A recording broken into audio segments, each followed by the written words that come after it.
What is going on, y'all? It is Micah. I'm back here with yet another video. In today's video, as you can see, we're going to be reacting to whatever happens to this miniature happens to Real Town. Hi, Mystery Recap here. Today, I'm going to explain an episode called A Small Town from the drama fantasy series The Twilight Zone. Okay. Spoilers ahead. Watch out and take care.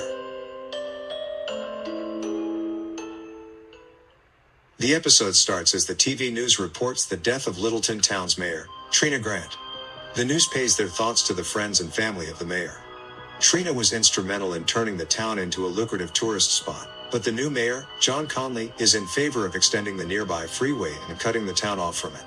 Conley isn't well liked by the community, as he never actually won an election and only got the job based on the succession law. Cut to a year later, Littleton is in terrible shape. The lack of tourism has caused most of the townspeople to go broke. The sole exception is Mayor Conley, who owns the bank and drives a flashy sports car. Trina's widowed husband, Jason Grant, now lives in a church's attic, working as the church's handyman. A teenager named Emilio brings supplies to Jason and shows Jason his drawings of the town's mayor. As they talk, Emilio asks Jason the reason for him living in the attic. It turns out that Jason never fully recovered from his wife's death, and now prefers to spend most of his time in the church attic rather than his own home, citing Trina's suggestion to be closer to God. Later that day, Jason gets permission from the church's pastor, Michelle, to clean out the attic. He finds a large model of the town and props it up on two stands. He turns a key on its side, and lights within all the model buildings flicker on and off. He is fascinated by its precise details, but becomes unnerved when he looks into the church's window and sees a small figure with his resemblance inside.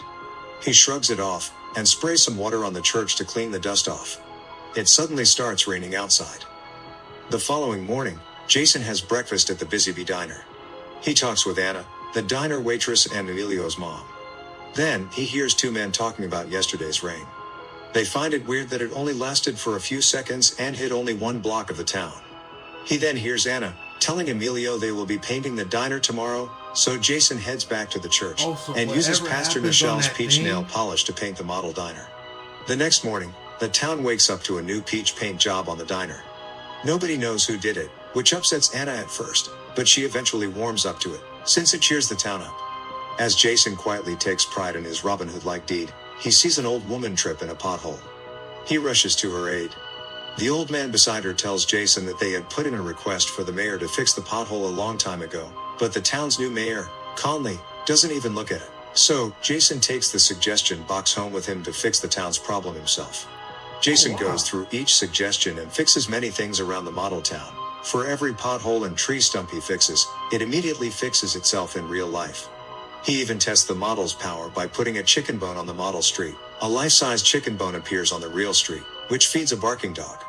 The town reacts positively, but they start to suspect Mayor Conley is behind it all due to the upcoming election season. This irks Jason, especially because he hates the mayor. After much pondering, Jason decides next to build a model sign, declaring Littleton as the most magical small town in America. He places it on the corner of the model. The next day, hundreds of travelers exit off the road, and the town flourishes again. Jason attends Pastor Michelle's morning service, where she talks about the mystery helper, who has been dubbed El Ayudante. As a prideful Jason plays with his gold wedding ring, a churchgoer loudly theorizes the helper is Conley. Conley, who is at the service, does not deny it, but accepts the townspeople's gratitude regardless. A furious Jason plots revenge on Conley, so he drops a pebble on a model car.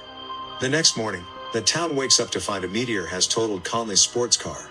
He furiously demands any information, then sees Emilio laughing. He grabs his notebook and sees he has drawn his smashed car. Conley verbally attacks him, causing an angry Anna to defend her son. Conley regains his composure and speaks charismatically to the rest of the town. A rousing speech ends with him calling himself El Ayudante, drawing applause from the crowd and an angry stare from Jason. Later in the model town around the same time Conley is taking a leisurely stroll through town. A huge building-sized tarantula creeps down the street and petrifies Conley. As a satisfied Jason takes the spider off the model, the giant version gets pulled up into the sky. A visibly shaken Conley looks around but finds nothing. Emilio paints a large multicolored spider on the wall the next morning. A paranoid Conley sees it while walking down the street, and demands answers from Emilio. Anna steps in once more, and angrily tells Conley to talk it up with her if he has a problem with her son. Pastor Nichelle checks in on Jason one night. They discuss the town's recent turnarounds and Jason insists Conley isn't the mystery helper. Nichelle corrects him, and says anyone is capable of good change, even the most stubborn ones. He stops terrorizing Conley and returns to his good deeds, now adding more lights to the Littleton sign. While the new sign reappears and shines bright, it drains too much electricity and the town loses power. An emergency town meeting is held in the church. The townspeople are obviously panicked and demand Conley to fix it. He fails to say anything, causing the people to accuse him of trying to kick everyone out of town for a political agenda. He cowardly leaves the church and spots Emilio across the street drawing into his notebook. Conley grabs it out of his hands and shows the town his drawings, linking the boy to every recent bizarre happening.